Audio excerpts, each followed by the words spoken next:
Muito bom dia! Sejam todos bem-vindos ao Despertar Consciente de hoje. Vamos falar hoje sobre autoaceitação. O tema de hoje vai complementar o tema do Despertar Consciente da sexta-feira, tá? O nosso último Despertar Consciente que nós tivemos, que eu falei sobre perdão. Então, a autoaceitação se conecta com esse tema. Quem assistiu vai fazer um melhor proveito desse material hoje. Quem não assistiu pode continuar, que vocês vão conseguir acompanhar. Eu sempre busco trazer aqui de forma fragmentada todo o conteúdo dos nossos encontros, então dá para você acompanhar. E se você não tiver assistido, sugiro que depois, caso tenha disponibilidade em assistir, que vai agregar ao tema de hoje, tá? Pessoal que está ao vivo comigo, Noemi já chegou por aqui também, bom dia, seja bem-vinda. Pessoal que estiver comigo aqui, me confirme por gentileza aí como é que está o áudio, imagem, se está legal, para a gente dar início ao nosso encontro. O pessoal também que está aí na gravação também pode dar o feedback. Hoje aí a Gaia dando um oi para vocês aí também. Até a Gaia está presente hoje no encontro. Beleza, vamos lá. Enquanto o pessoal vai dando feedback aqui, deixa eu dar só recadinhos, tá? Amanhã, terça-feira, terei os nossos encontros gratuitos em plataforma fechada, tá? Então, se você quer bater um papo comigo, participar da minha aula ao vivo e gratuita, onde eu vou trazer muito conteúdo também, ensinar HQI para quem não conhece HQI, fazer discussão de caso, analisar a sua situação em particular, caso você queira algumas dicas também, fazer análise, tirar sua dúvida. Então é o momento de estar mais próximo de vocês. Estou com essa proposta esse ano de ter uma proximidade maior com vocês, então intensifiquei os encontros aqui do Despertar Consciente, que são essas aulas que vocês têm aqui toda segunda e sexta-feira, às 8 horas da manhã. Na próxima sexta-feira, já aproveitando de recado, vai ser feriado, não teremos o Despertar. Na outra segunda-feira voltamos normalmente. Então, além dos encontros do Despertar Consciente, estou disponibilizando 2 aulas ao vivo e gratuita em plataforma fechada. Essas aulas vão ser pelo Google Meet e não ficam gravadas, tá? Então, é onde que vocês vão poder participar, interagir comigo, e quem quiser participar, é interessante que seja ao vivo, porque esses encontros não ficam gravados, ok? E todo mês, então, nós temos esses encontros, e o desse mês de abril será amanhã. Então, às 19 horas vai ter um encontro exclusivo para os meus alunos e clientes que já passaram por curso ou atendimento comigo. Então vai ser lá no grupo da família HQI.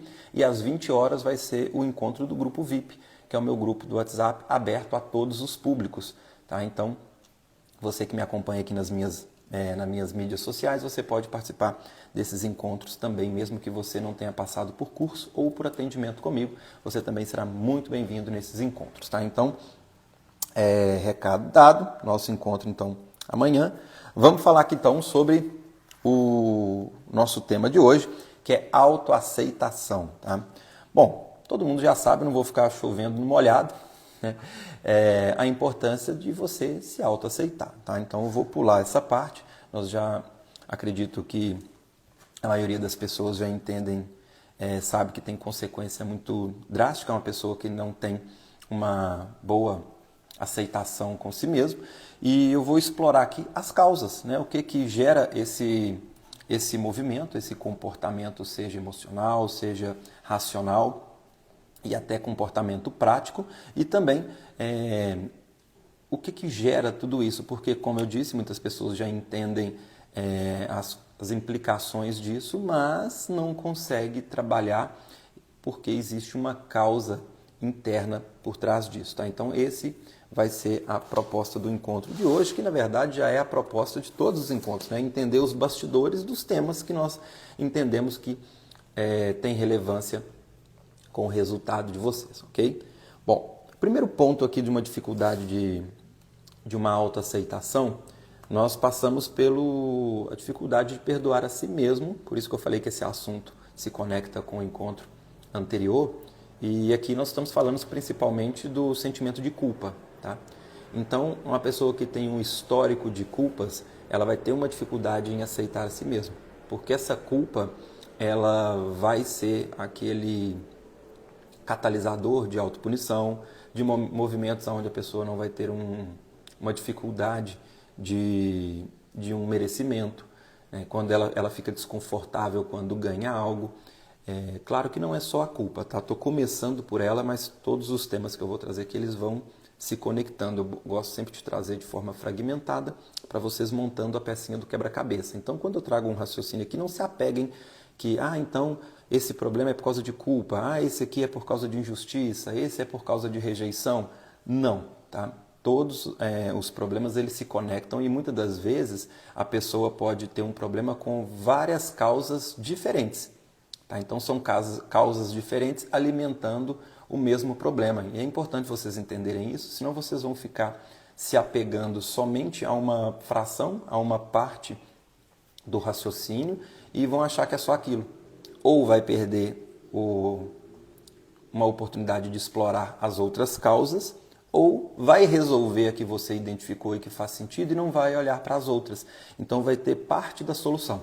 Então podem filtrar, vejam o que faz sentido para vocês e não se apeguem somente a uma linha de raciocínio, ok? Isso aqui é importante também deixar fixado. Bom, então o primeiro ponto, culpa. Tá? A culpa ela é uma base principal nessa estrutura de um comportamento inconsciente, de uma dificuldade de aceitar a si mesmo. Então, pessoas que vivenciaram o histórico de culpas, e outro ponto importante a se ressaltar aqui, que quando eu falo de culpa, eu estou falando do sentimento de culpa que a pessoa tem perante a uma situação que aconteceu, ou que está acontecendo, ou que possa vir a acontecer. Tá? Não quer dizer que a pessoa realmente teve culpa na prática. Por que é importante você entender isso? Porque, lembra que eu sempre trago aqui como base nos encontros, tudo que fazemos ou deixamos de fazer passa por mecanismos internos que nós temos na consciência. Estes dois mecanismos internos que nós temos é um mecanismo de razão e de emoção. São caixinhas separadas. Por que é importante você entender isso? Porque como é caixinha separada, talvez quando a gente fala assim, a culpa é de tal coisa, racionalmente você entende que você não teve culpa com aquilo. Só que o fato de você sentir culpado é diferente da parte que acredita e entende se teve culpa ou não. E tem um terceiro elemento, na prática. Tá? Que tem coisa que ou você acredita racionalmente se teve culpa ou não, na prática se realmente teve responsabilidade ou não, ok? E no emocional é onde você sentiu a culpa em relação a determinada situação. Percebe? São 3 pontos diferentes. E se você pega apenas na parte prática ou na parte racional, você deixa de analisar e reprime a parte emocional. Então é onde que você vai se sentir culpado em relação a algo, a sua razão vai justificar, você não vai olhar para essa emoção e vai achar que está resolvido. Tá? Por exemplo, muito comum, histórico de pessoas que têm culpa pela separação dos pais lá na infância. Tá? Então os pais separaram, aquela criança em algum momento se sentiu culpada por essa separação. Na prática, nós entendemos que isso é responsabilidade dos adultos. Então, na prática, essa criança não teve culpa. O que não anula que ela possa ter sentido culpa. Ou, analisando no ponto de vista racional, ela sabe racionalmente que uma criança de 5 anos não tem responsabilidade na separação dos pais. Né? Só que não anula ela ter sentido culpa emocionalmente lá na caixinha do emocional dela. Então, pegaram a diferença? Porque é muito comum, a maioria das pessoas não olham para os sentimentos, por isso que eu bato muito na tecla que sempre busco no início dos nossos encontros, fundamentar o meu assunto, principalmente que os mecanismos internos que estão por trás das nossas escolhas, porque senão a pessoa vai se apegar na parte racional ou na parte emocional e não vai usar a razão, entendeu? Então isso é muito comum. Então é importante você olhar de forma fragmentada para cada área, porque elas se conectam, influenciam o seu resultado e você resolver você está meio caminho andado. Tá? Ou 1/3 dele, né? Porque são 3 áreas principais. Mas não quer dizer que você vai resolver se você não olhar para o todo da coisa. Então, quando eu falo culpa, você tem que ficar atento para saber que a culpa é em relação ao que você sentiu. Porque se é algo que você realmente teve uma responsabilidade nesse evento, você vai resolver isso com ação, com uma retratação, né? Com uma mudança de atitude, porque não adianta você entender que você teve responsabilidade e se omitir de algo que você precisa agir para poder consertar entre aspas, tá? Para você poder conseguir resolver essa situação. Então, tem situação onde que realmente a pessoa tem uma responsabilidade naquilo e aí ela fica apenas se culpando emocionalmente e não faz o que precisa ser feito. Por exemplo, você foi na casa de alguém e você quebrou o copo dessa pessoa. Se você quebrou o copo, você tem uma responsabilidade de arcar com esse prejuízo. Então, o que você teria que fazer? Como que você resolve isso? Na prática, vai lá, compra outro e entrega para a pessoa. Então, você resolve uma responsabilidade prática com uma ação prática. Tem gente que, por exemplo, quebra um copo, ela resolve na prática, mas depois ela fica se sentindo culpada emocionalmente. Essa culpa, mesmo que ela já tenha pago esse copo, essa culpa emocional vai colocar ela com uma dificuldade em dizer não para essa pessoa, então ela vai ter um vínculo emocional onde ela vai ficar amarrada com essa pessoa. Então ela vai ter dificuldade em dizer não, pode gerar uma consequência de uma sobrecarga e aí vai gerando outros conflitos, ou seja, porque ela resolveu na parte prática, mas não resolveu na parte emocional. Assim como podemos ter um movimento onde a pessoa quebrou o copo na casa de alguém, ela está bem emocionalmente, não sentiu culpa, mas ela gerou um prejuízo para um terceiro e ela não arcou com essa responsabilidade de arcar com esse prejuízo. Isso lá na frente pode ter alguma outra implicação para ela, seja prática, racional ou emocional. Então percebe que é importante você olhar em todos os níveis de uma situação para que ela tenha uma consequência equilibrada, aonde a pessoa consiga resolver. Então trabalhando nesses níveis. Então voltando no ponto da culpa, tá? Quando falamos em culpa, analise em qual nível nós estamos falando, mental, prático ou racional. E muitas das vezes as pessoas conseguem entender nos outros níveis e não olham para a culpa emocional. E a culpa emocional é um dos pontos principais que geram um movimento de uma dificuldade de aceitar a si mesmo. Então, históricos de culpa geram como comportamento uma dificuldade de aceitação. Um outro sentimento muito comum por trás dessa narrativa é a inferioridade. Tá? A inferioridade é um outro sentimento principal que vai influenciar nas pessoas que têm essa dificuldade de aceitar a si mesmo. Essa dificuldade de aceitar a si mesmo, ela pode ser você aceitando um comportamento, você se aceitando fisicamente, esteticamente, financeiramente, tá? De uma forma comportamental também. Então, tem pessoas que têm um senso de autocrítica muito grande e vão se cobrar em relação aos seus resultados, à sua imagem, à sua aparência, ao seu corpo, ao seu valor financeiro, né, quanto que ela produz, o que ela tem de bem material. Então, são pessoas que têm uma dificuldade de aceitar os seus resultados, seja estético, financeiro, comportamental, afetivo. Estes sentimentos, esses comportamentos, também têm como base principal o sentimento de inferioridade. Esse sentimento de inferioridade, ele pode surgir e ser alimentado por vários fatores diferentes. Tá? Então, quando eu trago estes fatores, também não se apeguem em apenas a um deles. Pode ser que um desses exemplos que eu vou trazer para vocês possa fazer mais sentido na sua particularidade, mas não anula o fato de existir também em outras áreas também. Tá? Qual que é o primeiro? Histórico de frustrações. E aí estamos falando já de um terceiro sentimento também, né? Que a sensação de frustração também é um sentimento. Tá? Agora, a inferioridade pode vir como uma consequência de um histórico de frustração. Então vamos supor que uma pessoa tem um histórico de situações onde ela não conseguiu se realizar ou adquirir um bem material, bater uma meta, seja financeira, seja em relação ao peso, seja em relação a questões materiais. Quando ela vai adquirindo esse histórico de frustrações, ela pode começar a gerar um complexo de inferioridade, aonde vai justificar essa falta de resultado. E esse conteúdo informacional vai aumentar a probabilidade de manter este mesmo resultado, que vai gerando, então, as mesmas consequências. Então, aqui nós estamos falando de acúmulos de inferioridade por não ter conseguido alcançar os resultados, objetivos ou metas que gostaria de ter batido. Isso vai gerar um complexo de inferioridade também e que pode reproduzir nessa dificuldade em aceitação. Por exemplo, vamos supor que uma das metas dessa pessoa seja por necessidade básica para passar de ano, seja para buscar aprovação da mãe, ou seja para os seus próprios objetivos pessoais, tirar boas notas na escola.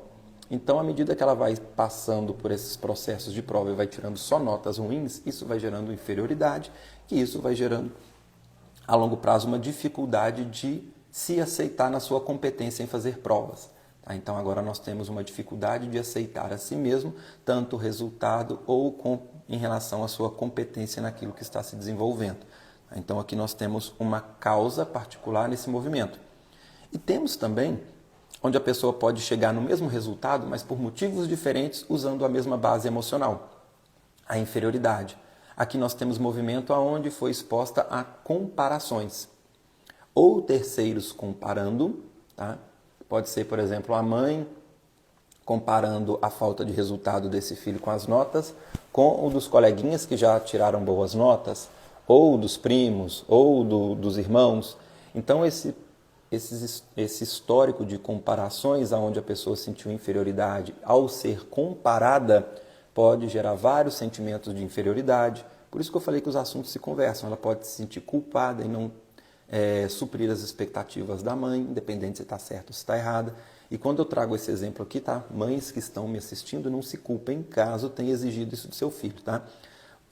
Nenhuma mãe vai exigir ou vai fazer essa cobrança à toa. Ela está querendo o melhor para os filhos. Então, ela é responsável pelo que ela faz, não pelo que o outro sente ou interpreta.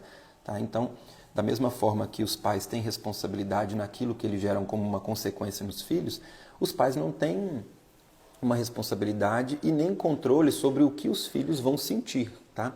Então, quando uma mãe faz uma exigência, por exemplo, de uma boa nota na escola, ela está fazendo uma parte dela exigindo o resultado no qual ela acredita que isso é o bom e o melhor para o filho. Se o filho se sentiu pressionado, culpado, comparado, ele é responsável para gerir as emoções que ele está sentindo. Então, estou trazendo isso porque é muito comum também, não é o tópico de hoje, mas é muito comum que pais, principalmente quando assistem minhas aulas ou qualquer outro conteúdo que traga essa mesma linha de raciocínio da influência de comportamento dos pais, como que afetam nos filhos, muitas das vezes, pais, quando entendem determinados comportamentos que teve no passado, começam a se culpar. Eu estou traumatizando meu filho. Se você seguir nessa linha, você vai gerando mais padrões emocionais, principalmente de histórico do passado, que é algo que não cabe você mudar. Se você hoje tem a consciência que o que você fez lá atrás foi de uma maneira não muito apropriada e te cabe fazer algo diferente hoje, né? Então, tudo bem, mude seu comportamento. Né? Talvez você, quando fez algo, você tinha um entendimento, hoje você tem outro, é só fazer diferente. Né? Agora, talvez o filho já cresceu, não tem como mais fazer isso. Se você tenta compensar isso em outras áreas, vai gerar desequilíbrio. E se não tem como nem compensar e ficar preso ao passado, no qual você deu o seu melhor na medida das condições que você tinha e do conteúdo informacional que você tinha, você vai ficar preso numa linha do tempo na sua consciência, alimentando desses sentimentos. Também não é o ideal. Então, quando eu trago alguns conteúdos aqui em relação a situações do passado, e caso ressoe para você, onde você acredita que deveria ter feito diferente, leve também todo em contexto todas essas outras coisas que eu falo nas minhas aulas aqui também, para você não alimentar um padrão de culpa também. Senão você começa a resolver uma coisa com entendimento e está criando outro problema, está agora se culpando por uma coisa que você não tinha conhecimento lá no passado, e agora você, tendo entendimento, você resolve uma outra área da sua vida, mas passa a se culpar por não ter entendido isso antes, por não ter feito diferente. Então, tome muito cuidado com isso também, ok? Então, a inferioridade também influencia nesse processo de uma dificuldade de aceitação. Essa inferioridade passa por você se cobrando, você tendo dificuldade em bater metas e resultados, como no primeiro cenário que eu trouxe, terceiros exigindo ou fazendo comparações. E uma terceira situação aqui é onde não teve uma cobrança externa, uma comparação de terceiros, mas é onde você mesmo se comparou. Você mesmo se cobrou o resultado por você mesmo se comparar os seus resultados com o resultado de alguém. Tá? A comparação é um tema, talvez mereça até um despertar consciente só sobre isso. Tá? Porque tudo são pontos de vista. Então, são escolhas inconscientes também que a pessoa vai fazer, porque você vai todo dia, independente do resultado que você tem, que você teve ou que você possa ter, sempre vai ter alguém com uma entrega ou com um resultado melhor ou pior que o seu. Então vai depender de onde você olha. Se você se olhar com quem você tem um resultado superior, talvez você vai ter uma sensação positiva, uma felicidade, um sentimento positivo em relação àquilo. Só que talvez essa felicidade te limita de alcançar situações e resultados melhores, porque você está comparando com pessoas que tiveram resultados inferiores que o seu. E aí você acaba de estabelecer um teto no seu resultado e você poderia ir além e não vai por sentimentos positivos por se comparar com alguém que tem resultados menores do que o seu. E se você se compara com alguém que tem resultados melhores e maiores do que o seu, você começa a sentir culpa, inferioridade, frustração, entra no tema de hoje, a dificuldade de autoaceitação, e você vai com um senso de inferioridade aonde você se limita por sentimentos negativos. Então a comparação, seja uma comparação positiva ou negativa, te limita tanto quanto são lados opostos da mesma moeda. Tá? Então qual que é o ideal? Você se comparar com você mesmo, porque ali cabe uma mudança e ali cabe um resultado significativo.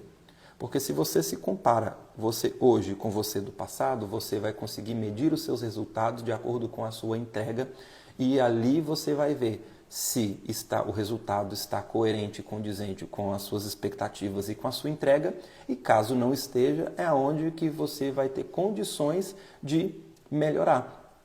Quando é com terceiros, seja para melhor ou para pior, sempre vai ter um ponto de vista onde você vai olhar e todos eles vão te levar para o mesmo caminho, uma limitação.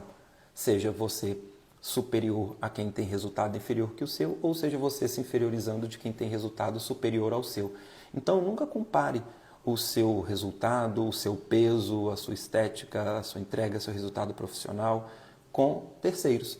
Vai sempre existir alguém melhor e sempre vai existir alguém pior que você em requisito, né, no tema que eu estou falando com você, em relação a resultado.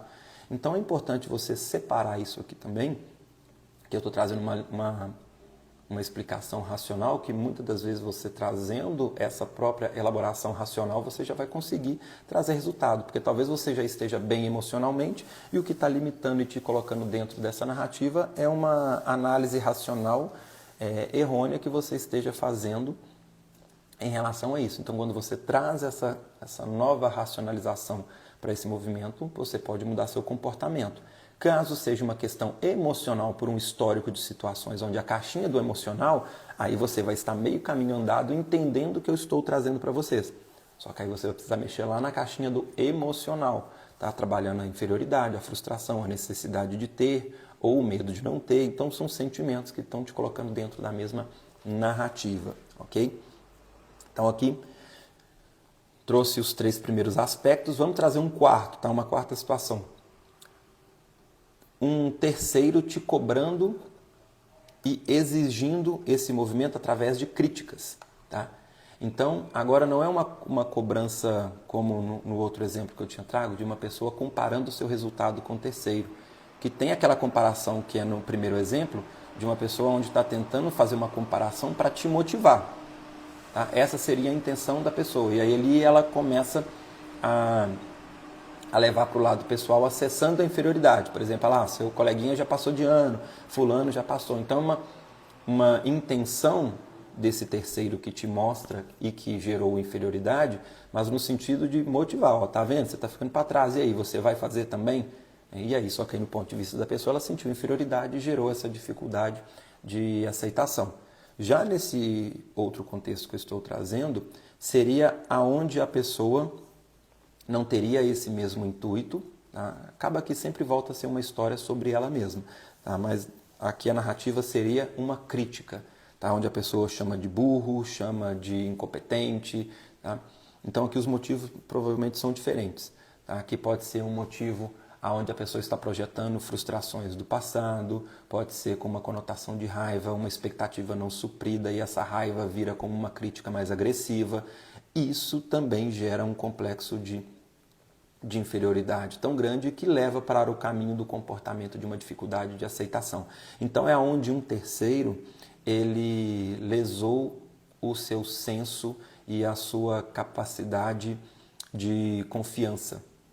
Tá? Então, de tanta crítica, de tanto xingamento, de tanta palavras mais fortes, mais pesadas, desconstrutiva, é onde a pessoa passou a deixar de acreditar em si mesma e no potencial e no resultado que ela pode entregar, ok? E isso também leva para uma dificuldade de autoaceitação. Aqui, normalmente, ela tem uma pitadinha no ingrediente emocional de raiva, tá? Então, é onde a pessoa teve aqueles mesmos sentimentos iniciais que eu trouxe como base, mas aqui costuma ter uma pitadinha de raiva. E é onde que a pessoa pode desenvolver um comportamento de não ter um resultado para vingar de alguém, tá? Então, ela passou a acreditar naquilo. Então, por exemplo, você confiou tanto em mim, criou tanta expectativa em mim, e as que eu não supri, em vez de gerar culpa, começa a gerar raiva, ódio, vingança. Então, a pessoa, para punir essa pessoa, ela pode desenvolver o mesmo comportamento, mas com o movimento de punir um terceiro não tendo resultado. Parece ilógico quando nós fazemos uma análise racional, mas é o ponto que eu busquei trazer a fundamentação da aula de hoje. São caixinhas diferentes. Então, a parte emocional, ela não vai fazer juízo de uma parte lógica e racional, ela vai gerir apenas o comportamento, dando os gatilhos, e a pessoa vai apenas reagindo ao estímulo. Racionalmente, ela entende, assim, não faz sentido nenhum eu me desequilibrar, me machucar, adoecer, eu tenho uma falta de resultado para punir alguém. Mas isso é uma análise racional, isso é uma análise incoerente na prática, mas para o emocional ele não busca lógica, porque ela não processa lógica, ela processa apenas emoções. Então, vai ter apenas o estímulo, vingança. Então, para vingar de alguém, essa parte emocional vai usar recursos externos que possa fazer sentido nenhum para a parte prática ou para a parte racional, porque sentimento é apenas sentimento. Vai processar e vai gerar comportamento através das reações. Então, nesse encontro de hoje, busquei então trazer para vocês uma análise destes bastidores para você, caso esteja buscando resolver uma situação de uma dificuldade em aceitação, você pode mapear e começar por essas dicas que eu trouxe para vocês na aula de hoje. O intuito de hoje, eu busquei ser mais direto e objetivo na parte emocional, então se alguém ficou com a sensação, beleza, Henrique, eu identifiquei, já sei quais são os sentimentos, e aí, o que eu vou fazer com isso? Tá? Então, sugiro você assistir minhas outras aulas do Despertar Consciente, onde eu exploro cada área que se conecta com isso. Eu busco sempre trazer uma fundamentação para poder você saber também o que fazer, só que como alguns desses assuntos são o mesmo, para não ficar muito repetitivo e tirar também o foco do encontro, alguns encontros eu busco ser mais direto e objetivo. Quem já está me acompanhando aqui mais tempo, já sabe o que fazer e já sabe qual caminho seguir. Se você caiu de paraquedas nesse encontro hoje, pode assistir minhas outras aulas, porque aqui não é um conteúdo solto, onde eu vou só jogar um problema para você e você não vai saber como resolver. Todos os meus encontros, ou eu direciono qual aula tem, tá? O como resolver, ou eu já faço uma introdução, ok? Então, essa é a proposta desse de hoje. Hoje eu não girei muito em repetir algumas fundamentações para não ser repetitivo, fui direto ao assunto. Então, caso você tenha chegado de paraquedas, dá uma olhada nas outras aulas que eu trouxe aqui no encontro. Tem aula sobre terapia, tem aula sobre dilema, tem várias aulas aqui que vão se conectar com esse assunto de hoje. A primeira que eu já direciono para você é a última aula sobre perdão, tá? Então, cada encontro vai se conectando. Beleza? Então, recado de hoje foi dado. Sexta-feira não teremos o encontro do Despertar Consciente. Voltamos normalmente na outra segunda-feira. E amanhã, quem tiver disponibilidade em participar das aulas gratuitas e ao vivo lá no Google Meet, seja muito bem-vindo. Se você não está no meu grupo VIP, deixa nos comentários aqui que você gostaria de participar, que eu te mando o link para você entrar no grupo e receber o acesso da aula. Se você estiver assistindo essa gravação depois do encontro, fique atento às minhas postagens, porque todo mês estou disponibilizando o encontro, normalmente é na última semana de cada mês, ok? Então, beijo carinhoso para vocês, lembrando, pessoal, estiver curtindo, estiver gostando, deixa aí aquele coraçãozinho, deixa seu comentário, que isso ajuda tanto para que eu entenda a sua necessidade para poder montar conteúdo para vocês e também para o algoritmo entender a relevância dessa mensagem e compartilhar com outra pessoa que possa fazer diferença para ela também, beleza?